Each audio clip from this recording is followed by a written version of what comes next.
Subscribe कीजिए ध्येय IAS channel को और बेल आइकन को दबाइए लेटेस्ट वीडियो सबसे पहले देखने के लिए।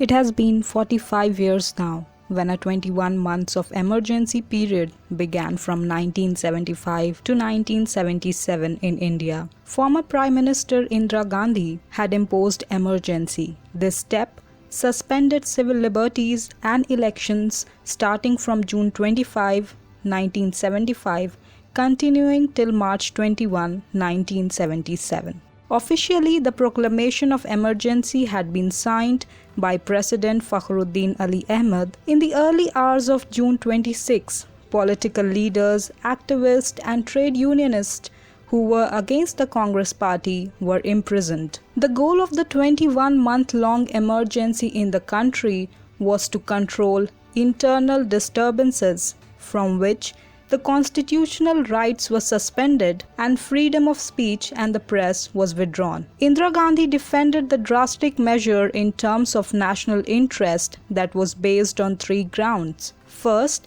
India's security and democracy was in danger owing to the movement launched by Jayaprakash Narayan. Second, in her opinion, there was a need for rapid economic development and upliftment of the underprivileged. Third, she warned against the interventions of powers from abroad which could destabilize and weaken India. The months preceding the declaration of the emergency were distressed with economic trouble, growing unemployment, rampant inflation, and scarcity of food. The miserable condition of the Indian economy was accompanied by widespread riots and protests in several parts of the nation. Everything was not normal. The trouble began in Gujarat, spread to Bihar, and from there to several other parts of northern India. While the streets were raging against Gandhi's governance, another challenge arose for Prime Minister in the form of a petition filed in the Allahabad High Court. There were four major occurrences in the 1970s which influenced Indira Gandhi to declare the emergency. The first, Navnirman Andolan in Gujarat. In December 1973, students of LD College of Engineering in Ahmedabad went on a strike to protest against a hike in school fees. A month later, students of Gujarat University erupted in protest, demanding the dismissal of the state government. It called itself the Navnirman Movement. Gujarat at that time was governed by the Congress. The student protest against the government escalated and soon factory workers and people from other sectors of the society joined in. Clashes with the police, burning of buses and government office, and attacks on ration shops became an everyday happening. By February 1974, the central government was forced to act upon the protest. It suspended the assembly and imposed president's rule upon the state. The last act of the Gujarat drama was played in March 1975. Indira Gandhi dissolved the assembly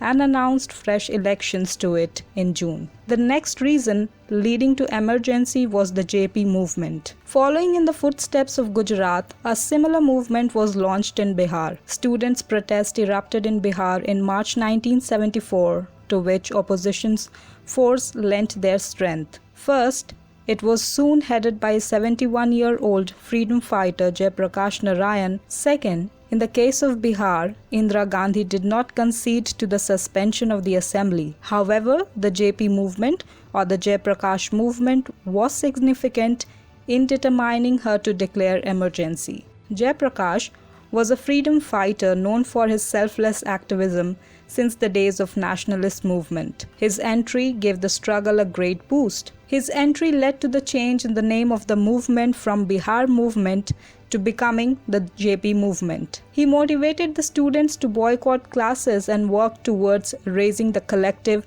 consciousness of the society. A large number of clashes with the police, courts, and office took place.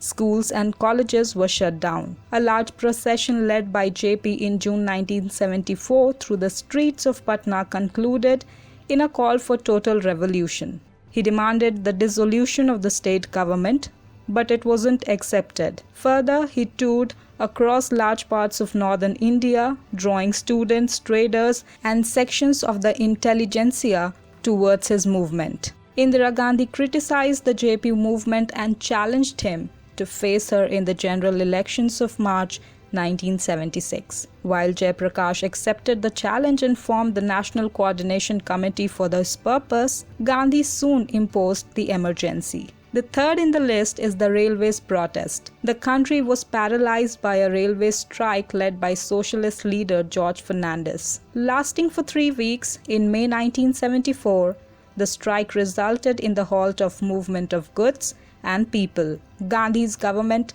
came down heavily on the protesters. Thousands of employees were arrested and their families were driven out of their quarters. The last consequence leading to emergency is the Raj Narayan verdict. While opposition parties, trade unions, students and parts of intelligentsia had occupied the streets in protest against Indira Gandhi's government, a new threat emerged before her in the form of a petition filed in Allahabad High Court by socialist leader Raj Narayan, who had lost out to Gandhi in Raebareli parliamentary elections of 1971. The petition accused the Prime Minister of having won the elections through corrupt practices. She was accused of spending more money than allowed and was blamed that government officials led her campaign. On March 19, 1975, Gandhi became the first Indian Prime Minister to testify in court. On June 12, 1975, the Allahabad High Court declared Gandhi's election to the parliament as null and void, but she was given a span of 20 days to appeal to the Supreme Court. On June 24, the Supreme Court put a conditional stay on the High Court order. Gandhi could attend Parliament but would not be allowed to vote unless the court pronounced on her appeal. The judgments gave motivation to the JP movement of the demand for the resignation of the Prime Minister. Further, by now, even senior members of the Congress party were of the opinion that her resignation would be favorable to the party. However, Gandhi firmly held on to the position with the conviction that she alone could lead the country in the state that it was in. A day after the Supreme Court judgment, an ordinance was drafted declaring a state of internal emergency, and the President signed on it immediately. The ultimate goal of 21 months of emergency was to control the internal disturbances in the country. Journalists were given guidelines and rules were laid down for them. All the newspapers in the country had to seek permission before publishing anything. The emergency was the most controversial times of the Indian history.